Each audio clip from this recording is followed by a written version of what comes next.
Well, welcome viewers. Dr. J.W. Ayoub, Theologist, since 1994. Like and subscribe to help the channel. Subscribe and comment to educate me. Subscribe and share to help somebody else. The Cost of Legislative Experimentation, Episode 8, When Governments Cause Harm. The previous episode opened the National Compensation Ledger.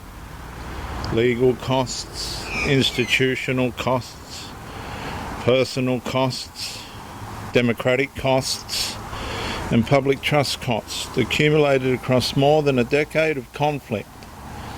And the question was no longer whether cost existed. The question became who bears responsibility for them. Listen to the beautiful birds in the background. Governments often speak about accountability. Citizens are accountable, businesses are accountable, professionals are accountable, employers are accountable, organisations are accountable. But a mature democracy must eventually confront a harder question. Who holds government accountable when government itself becomes the source of foreseeable harm? Because every government decision creates consequences, some beneficial, some harmful, some intended, some unforeseen. Yet the existence of good intentions has never exempted anyone else from responsibility. Why should government be different? Well, this episode examines the principle that democratic power must remain connected to democratic accountability. And the issue is not whether government makes mistakes. Every government does. The issue is whether governments possess an obligation to recognise, examine and repair foreseeable harm arising from their own legislative decisions. Because power without accountability eventually transforms public service into public immunity. And immunity is the enemy of responsible government. And the first principle is simple. Government action is not morally neutral simply because it is legal. History filled with lawful decisions later recognised as harmful. That's what it's filled with. History is filled with lawful decisions later recognised as harmful. And legality and wisdom are not identical. Authority and corrections are not identical. And Parliament possesses the power to change law, but power alone does not answer whether the change was prudent.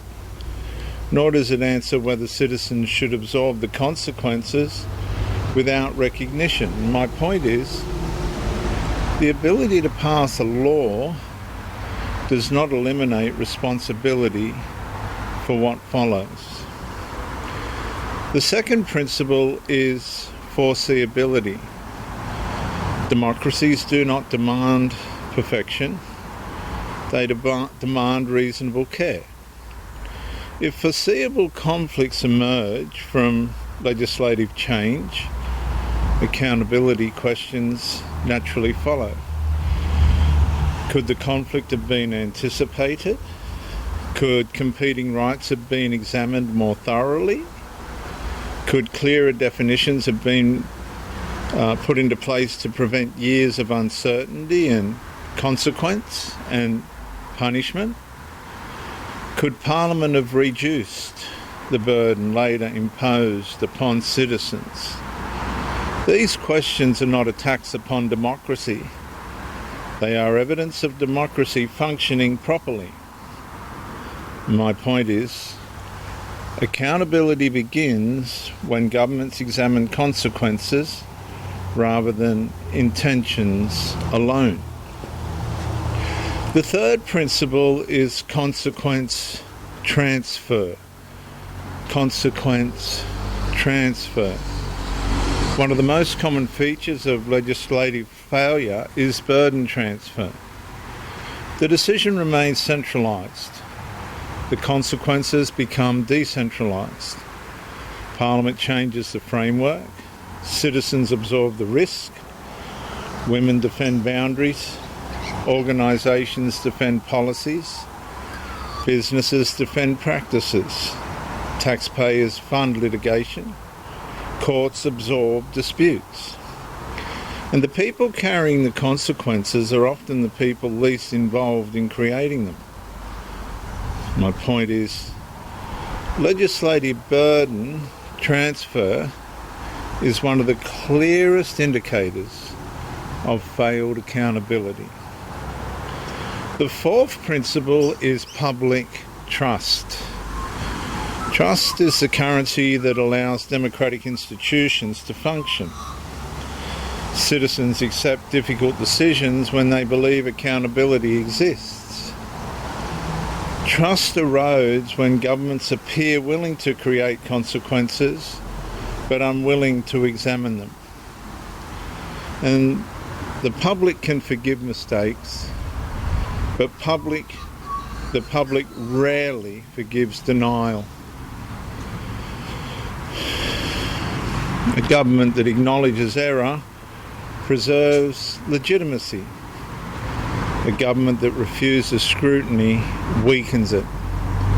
My point is that trust survives mistakes more easily than it survives avoidance. The fifth principle is restoration. Accountability is not punishment. Accountability is repair. Recognition, correction, learning, reform. A healthy democracy is not one that never makes mistakes. A healthy democracy is one capable of recognising them before the damage becomes permanent. And that's why accountability matters. Not because the past can be changed, because the future can. The future can be changed. And here's an accountability punchline. Accountability is the mechanism through which democracies prevent repetition. The final consequential statement for this episode, viewers. The question before Australia is larger than any individual law. It is larger than any individual court case. It is larger than any individual politician. The deeper question concerns the relationship between power and responsibility. If governments can alter foundational legal structures, they must also accept responsibility for examining the consequences those alterations create. Otherwise, accountability becomes something government demand from citizens while withholding from themselves, and that's not democracy. That is privilege. And once privilege enters governance, public trust begins to deteriorate. The issue is not whether governments cause harm intentionally. The issue is whether governments possess the courage to acknowledge harm when it occurs. Because accountability begins at the exact moment authority stops protecting itself and starts examining itself honestly. I'm Dr. J.W. Ayoub, Theologist, since 1994. Like and subscribe to help the channel. Subscribe and comment to educate me, and share. Subscribe and share to help somebody else. The next episode, the case for restoration.